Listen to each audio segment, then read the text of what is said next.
3 basics that prevent you from finding love.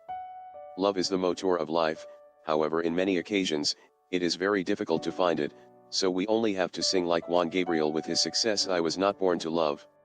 But if you really want to find your better half, do not forget to follow this list to the letter. Don't forget to click on the top right of this video or the link in the description below and download my free ebooks. 1. Find the perfect person. That is, do not look for it in a blowout, look for someone who meets 100% of your expectations, in a place of your interest. Don't forget to click on the top right of this video or the link in the description below and download my free ebooks. 2. Do not have low self-esteem. Loving yourself will allow you to find someone who values you because your attitude will be reflected in your attitude towards life and directly your chances of relating to someone. Don't forget to click on the top right of this video or the link in the description below and download my free ebooks.